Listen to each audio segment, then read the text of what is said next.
Hello बच्चों, आपका मेरे चैनल शिक्षा घर में स्वागत है। आईटीआई के इलेक्ट्रीशियन फर्स्ट ईयर के बच्चे ध्यान दें। जैसा कि आप लोग जानते हैं, आपका सीबीटी एग्ज़ाम होने वाला है।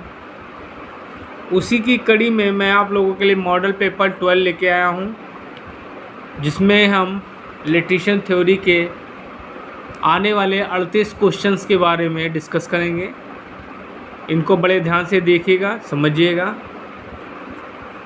और याद कर लीजिएगा, ठीक है। अगर आप मेरे मॉडल पेपर्स को देख लेते हैं, अभी तक मैंने 11 मॉडल्स पेपर बनाए हैं, 12वां ये बना रहा हूँ। अगर आप मेरे द्वारा मॉडल पेपर्स को देख लेते हैं तो आप निश्चित तौर से अच्छे नंबरों से पास हो जाएंगे। चलिए स्टार्ट करते हैं। पहला क्वेश्चन है, भारी भार उठाने और ले जाने के लिए कौन विधि उपयोग किया जाता है? विंच, क्रेन और स्लग्स, पड़ते रो एंड और रोलर्स, मशीन मूविंग प्लेटफॉर्म। तो बच्चों आंसर क्या होगा आपका? क्रेन्स का प्रयोग करते हैं हम लोग, ठीक है। इसमें आंसर क्या होगा? क्रेन का प्रयोग। चलिए अगला क्वेश्चन देखते हैं बच्चों।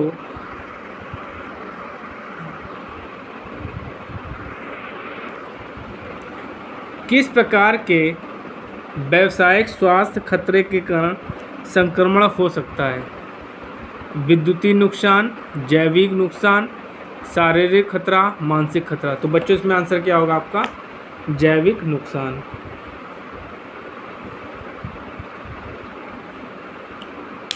चलिए अगला क्वेश्चन देखते हैं। नियॉन लैंप पर विद्युत धारा का क्या प्रभाव है? ऊष्मीय प्रभाव, चुंबकीय प्रभाव, रासायनिक प्रभाव, गैस आयनीकरण प्रभाव।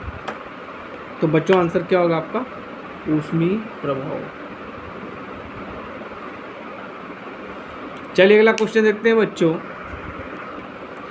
भूमिगत केबल में सर्विंग परत का क्या उपयोग है? केबल को नमी से बचाना, केबल को यांत्रिक क्षति से बचाना, धात्विक कवच को क्षरण से बचाना, आर्मरिंग को वायुमंडलीय स्थिति से बचाना। तो बच्चों इसमें चौथा ऑप्शन बिल्कुल सही है। आर्मरिंग को वायुमंडलीय स्थिति से, वायुमंडलीय कंडीशन से ये क्या करता है? बचाता है, ठीक है। चलिए अगला क्वेश्चन देखते हैं बच्चों। केबल बिछाने की कौन सी विधि संकीर्ण क्षेत्रों हेतु उपयुक्त है? हवा में रैंक, डक्ट पाइप, भवनों के साथ, सीधे जमीन में। तो आंसर क्या होगा बच्चों? डक्ट पाइप मेथड जो होता है इसका प्रयोग करते हैं। चलिए अगला क्वेश्चन देखते हैं। 500 वाट के लैंप को 5 घंटे जलाने पर विद्युत ऊर्जा की खपत यूनिट में निकालिए। देखिए आपको यहाँ दिया क्या? 500 वाट, तो इसको हम किलो वाट में कन्वर्ट करेंगे तो ये पावर हो जाएगी आपकी, क्या हो जाएगी? पावर क्या हो जाएगी? 500 डिवाइडेड बाई 1000। तो बच्चों ये आएगा आपका 0.5, ठीक है। हमको ऊर्जा निकालनी है तो ऊर्जा इक्वल टू क्या हो जाएगी? एनर्जी इज इक्वल टू इस पावर को हम, ठीक है, जो 5 घंटे दिया इससे मल्टीप्लाई कर देंगे तो ये आ जाएगा आपका 2.5, ठीक है, यूनिट। और बच्चों हमेशा याद रखिएगा जो यूनिट होती है वो किलोवाट आवर में निकाली जाती है। तो बच्चों आपका चौथा आंसर बिल्कुल सही है, 2.5 यूनिट आंसर आएगा इसका। चलिए अगला क्वेश्चन देखते हैं। 100 वाट ऑब्लिक 250 वोल्ट से रेटेड बल्ब के गर्म प्रतिरोध का मान क्या होगा? ठीक है, पहला ऑप्शन दिया है 31.25 ओम, दूसरा दिया 62.50 ओम, तीसरा दिया 312.50 ओम, चौथा दिया है 625 ओम। तो चलिए इसको सॉल्व करते हैं। यहाँ पे आपको क्या दिया है? पावर आपको कितनी दी है बच्चों? पावर दी आपको 100 वाट और वोल्टेज आपको दिया है 250 वोल्ट। तो हम लोग पावर इक्वल टू जानते हैं, फॉर्मूला एक होता है V²/R, ठीक है, इक्वल टू ये हो जाएगा आपका 100, ठीक है। तो आपको R की वैल्यू निकालनी है, तो क्या हो जाएगा V² ये R को इधर भेज देंगे, 100 को इधर भेज देंगे, ठीक है। तो क्या हो जाएगा, अब देखिए क्या है, 600 V² मतलब 250 गुणे 250 अपॉन 100 हो जाएगा। तो बच्चों इसको जब सॉल्व करेंगे, 1 0 से ये कटा, 1 0 से ये कटा, तो आ जाएगा आपका 625 ओम। तो बच्चों आपका आंसर चौथा बिल्कुल सही है, क्या आएगा आपका 625 ओम। चलिए अगला क्वेश्चन देखते हैं।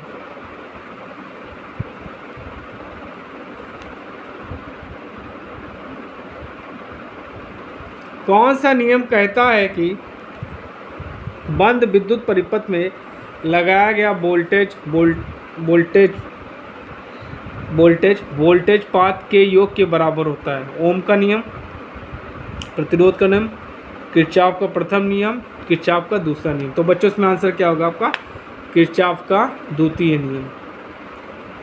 द्वितीय नियम को हम लोग केवीएल भी बोलते हैं, वोल्टेज लॉ भी बोलते हैं, और किरचॉफ का जो पहला नियम होता है उसको हम लोग बोलते हैं धारा का नियम, या केसीएल भी उसको कहते हैं। चलिए अगला क्वेश्चन देखते हैं बच्चों। प्रतिरोधकता की इकाई क्या है? ओम मीटर, ओम मीटर स्क्वायर, ओम पर मीटर, कोई नहीं। तो बच्चों प्रतिरोधकता होती है, इसके मात्रक होता है आपका, इसका आंसर क्या आपका पहला सही है, इसका आंसर क्या आपका पहला सही है, ओम मीटर। ओम मीटर जो होती है इसकी यूनिट होती है प्रतिरोधकता की, ठीक है। चलिए अगला क्वेश्चन देखते हैं बच्चों। सर्किट ब्रेकरों में आग शमन सुरक्षा के लिए किस प्रकार के प्रतिरोध का उपयोग किया जाता है? वैरिस्टर का, सेस्टर का, थर्मिस्टर का, कोई नहीं। तो बच्चों आंसर क्या होगा, वैरिस्टर का हम लोग प्रयोग करते हैं बच्चों। चलिए अगला क्वेश्चन देखते हैं। खुले परिपथ में प्रतिरोध का मान क्या है? 0, कम, अधिक, अनंत। तो जब आपका सर्किट ओपन होता है तो बच्चों उसमें प्रतिरोध का मान क्या होता है, अनंत होता है, और धारा का मान क्या होगा, 0 होगा, ठीक है। धारा का मान क्या होगा, धारा का मान 0 होगा। अगर शॉर्ट सर्किट है तो वहाँ पे रेजिस्टेंस की वैल्यू क्या होगी बच्चों, 0 होगी। वहाँ पे रेजिस्टेंस की वैल्यू 0 होगी, वोल्टेज की वैल्यू 0 होगी, और आपकी करंट की वैल्यू क्या होगी, इनफाइनाइट होगी, ठीक है। चलिए अगला क्वेश्चन देखते हैं।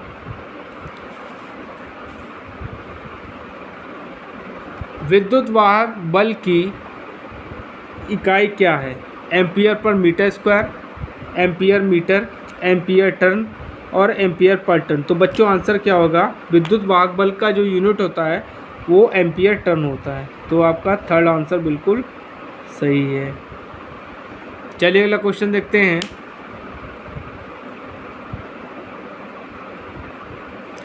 परिनालिका में कुंडली क्षेत्र की दिशा खोजने के लिए कौन सा नियम लागू किया जाता है? ठीक है, ऑप्शंस आपको दिए हैं।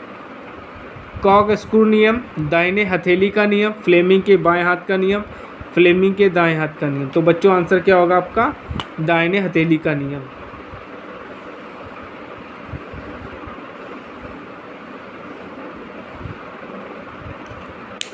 चलिए अगला क्वेश्चन देते हैं। कौन सा पदार्थ अनुचुंबकीय पदार्थ है? क्लिट वायरिंग, तांबा, बिस्मथ, ग्रेफाइट। तो बच्चों इसमें आंसर क्या होगा आपका, तांबा। तांबा बिल्कुल सही आंसर है।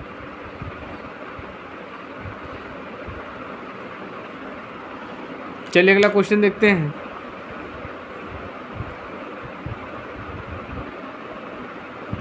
यदि विद्युत आवेश Q है और वोल्टेज V है तो संधारिता C की सही अभिव्यक्ति क्या है? C is equal to Q by V, C is equal to V by Q, C equal to VQ और C equal to under VQ।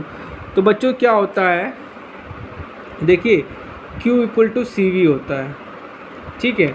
तो अगर हम यहाँ से C की वैल्यू निकालेंगे तो Q बाई V हो जाएगा। तो आपका पहला ऑप्शन बिल्कुल सही है, पहला ऑप्शन बिल्कुल सही है।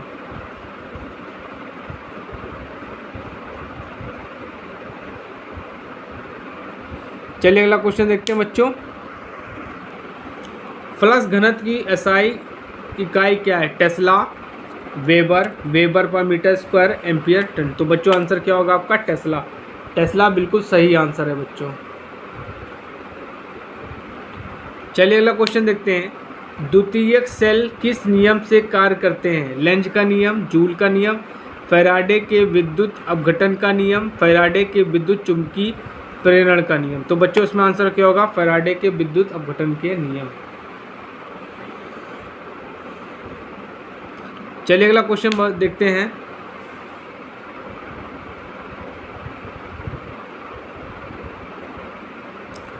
उस दोष का नाम बताएं जिसके कारण द्वितीयक सेल में प्लेट मुड़ जाती है। बकलिंग, स्थानीय क्रिया, आंशिक लघुपतन, कठोर सल्फेनेशन। तो बच्चों आंसर क्या होगा आपका? कठोर सल्फेनेशन। चलिए अगला क्वेश्चन देखते हैं बच्चों। सब्सटेंस की इकाई क्या है? महो, ओम, हेनरी, फैरेड। तो बच्चों आंसर क्या होगा आपका? महो। चलिए अगला क्वेश्चन देखते हैं। फॉर्म फैक्टर KF का सूत्र क्या है? KF is equal to IAV upon IRMS, KF is equal to IRMS upon IAV, KF is equal to IM upon IAV, KF is equal to IRMS upon IMAX। देखिए जो form factor होता है इसका जो वैल्यू होता है, ये formula होता है IRMS अपॉन I एवरेज होता है और इसकी जो वैल्यू होती है 1.11 होती है, ठीक है। आपसे ये भी पूछ सकता है कभी कभी क्वेश्चन घुमा के कि फॉर्म फैक्टर की वैल्यू क्या होती है, तो 1.11 होती है और अनुपात किसका होता है? IRMS और एवरेज वैल्यू का अनुपात होता है। चलिए अगला क्वेश्चन देखते हैं।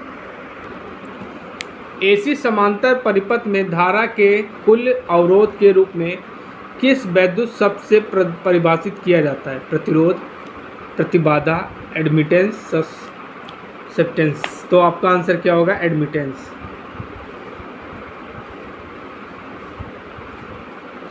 चलिए अगला क्वेश्चन देखते हैं। AC परिपथ में कम शक्ति गुणांक को कैसे बेहतर बनाया जा सकता है? प्रतिरोधों को श्रेणी में जोड़कर, संधारित्रों को श्रेणी में जोड़कर, प्रेरकत्वों को श्रेणी में जोड़कर, संधारित्रों को समांतर में जोड़ के। तो बच्चों आंसर आपका चौथा सही है। जो आपका संधारित्र होता है उसको जो हम समांतर में जोड़ते हैं तो उसकी वैल्यू क्या होती है? ज़्यादा हो जाती है, ठीक है। और संधारित्र में कनेक्शन क्या फॉर्मूला क्या होता है? इक्विवेलेंट रेजिस्टेंस कैपेसिटेंस अगर हम निकालेंगे तो C इक्वल टू क्या होता है? C1 plus C2 plus C3। अगर आप सीरीज की बात करेंगे तो 1/C equal to C1 plus C2 plus C3, ठीक है। समांतर के केस में संधारित्र की वैल्यू बढ़ती है और सीरीज के केस में कुल कैपेसिटेंस की वैल्यू घटती है। चलिए अगला क्वेश्चन देखते हैं। डेल्टा से जुड़े प्रणाली में लाइन धारा और फेज धारा के बीच में क्या संबंध है? IL is equal to IP, मतलब लोड करंट फेज करंट के बराबर। लोड करंट की वैल्यू 3IP होगी, लोड करंट की वैल्यू √3IP होगी और IL की वैल्यू IP अपॉन √3 होगी। देखिए बच्चों ये आपका डेल्टा कनेक्शन है, ठीक है। तो डेल्टा कनेक्शन में जो लोड करंट और फेस करंट के बीच में डिफरेंस होता है वो होता है IL is equal to √3IP होता है, ठीक है। और इसमें वोल्टेज, लाइन वोल्टेज और फेज वोल्टेज की वैल्यू बराबर होती है स्टार कनेक्शन में, डेल्टा कनेक्शन में, ठीक है। अगर हम स्टार कनेक्शन में बात करेंगे तो स्टार कनेक्शन में VL इक्वल टू होता है √3 VP होता है। और इसमें अगर हम लोड करंट और फेज करंट की बात करेंगे तो उसमें लोड करंट और फेज करंट क्या होती है, बराबर होती है।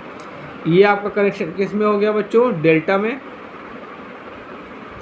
और ये कनेक्शन हो गया आपका स्टार में। तो आपका ऑप्शन कौन सा बच्चों सही रहेगा, आपका ऑप्शन थर्ड सही है, I is equal to √3 IP। चलिए अगला क्वेश्चन देखते हैं। AC समांतर परिपथ में प्रेरकत्व का पारस्परिक क्या है, प्रतिघात, एडमिटेंस, चालकता, सब्सटेंस। तो बच्चों क्या होगा, सब्सटेंस। चलिए अगला क्वेश्चन देखते हैं बच्चों मेरे द्वारा बनाए गए मॉडल पेपर्स को देखते चलिए, आप निश्चित तौर पे सफलता पाएंगे, आप CBT एग्ज़ाम अच्छे नंबर से पास होंगे और इससे, इन वीडियो से, इन मॉडल पेपर से आपके कंपटीशन की भी तैयारी होती रहेगी। और प्लीज़ मेरे चैनल को लाइक, शेयर और सब्सक्राइब जरूर करिए। लाइक, शेयर एंड सब्सक्राइब जो करिए, ज़रूर करें। चलिए अगला क्वेश्चन देखते हैं। ट्रांसफार्मर में बुकोज रिले के शीर्ष फ्लोट स्विच का क्या कार्य है, नमी की उपस्थिति में सक्रिय करें, अतिभार की स्थिति में सक्रिय करें, खुले सर्किट की स्थिति में सक्रिय करें, उच्च तापमान की स्थिति में सक्रिय करें। तो बच्चों आपका ऑप्शन सेकंड सही है, अतिभार की स्थिति में सक्रिय करें।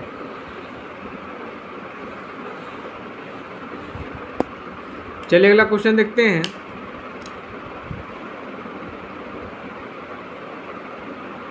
बहुत इंपॉर्टेंट क्वेश्चन है बच्चा, ये बच्चों कंपटीशन में पूछा गया है। दो ट्रांसफार्मर के समांतर संचालन के लिए कौन सी स्थिति बिल्कुल आवश्यक है, भार की प्रकृति, शीतलन का प्रकार, कला अनुक्रम और इस्तेमाल, कुचालक की श्रेणी। तो आपका थर्ड ऑप्शन बिल्कुल सही है, क्या होगा, फेज सीक्वेंस सेम होना चाहिए। ठीक है, चलिए अगला क्वेश्चन देखते हैं। ट्रांसफार्मर के तेल के क्रैकल टेस्ट से किसका निर्धारण होता है, अम्लता, नमी, श्यानता और परावैद्युत योग शक्ति। तो आपका आंसर क्या होगा, नमी। आपका नमी सेकंड आंसर बिल्कुल सही है। चलिए अगला क्वेश्चन देखते हैं।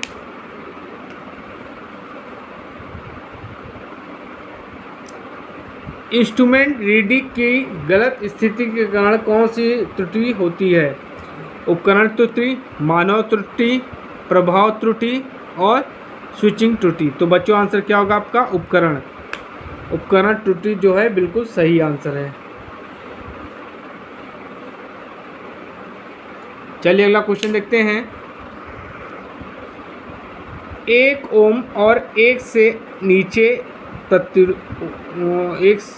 ओम से नीचे प्रतिरोध मान को मापने के लिए किस उपकरण का उपयोग किया जाता है, mega ohm meter, multimeter, shunt type ohm meter, श्रृंखला प्रकार ओम मीटर। तो बच्चों आपका थर्ड आंसर बिल्कुल सही है, शंट टाइप ओम मीटर।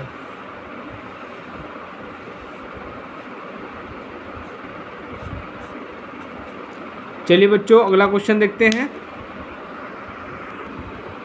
मापने वाले उपकरणों में नियंत्रण स्प्रिंग बनाने के लिए किस सामग्री का उपयोग किया जाता है, इस्पात, चांदी, कलई किया हुआ तांबा, फास्फोर, ब्रॉन्ज।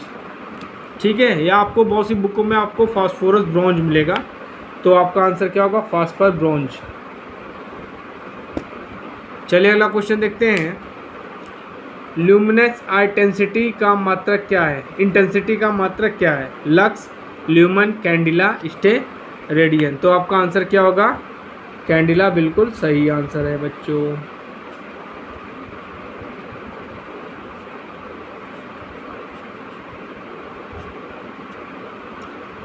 चलिए अगला क्वेश्चन देखते हैं। किस प्रकार का प्रकाश फिटिंग डिजाइन चकाचौंध से मुक्त है, अर्ध प्रत्यक्ष प्रकाश प्रकार, अर्ध प्रत्यक्ष प्रकार, प्रत्यक्ष प्रकाश प्रकार, अप्रत्यक्ष प्रकाश प्रकार। तो बच्चों आंसर आपका सेकंड सही है, अर्ध अप्रत्यक्ष प्रकार। चलिए अगला क्वेश्चन देखते हैं। कुंडलित कुंडली लैंप का मुख्य लाभ क्या है? उच्च गलनांक, उच्च प्रकाश उत्पादन, कम संचालन वोल्टेज, कम बिजली की खपत। तो बच्चों आंसर आपका सेकंड सही है, उच्च प्रकाश उत्पादन। चलिए अगला क्वेश्चन देखते हैं।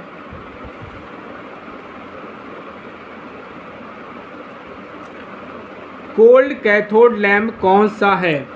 हैलोजन लैंप, नियन संकेत दीपक, फ्लोरेसेंट लैंप और पारावास्प। तो बच्चों आंसर क्या होगा? नियन संकेत दीपक।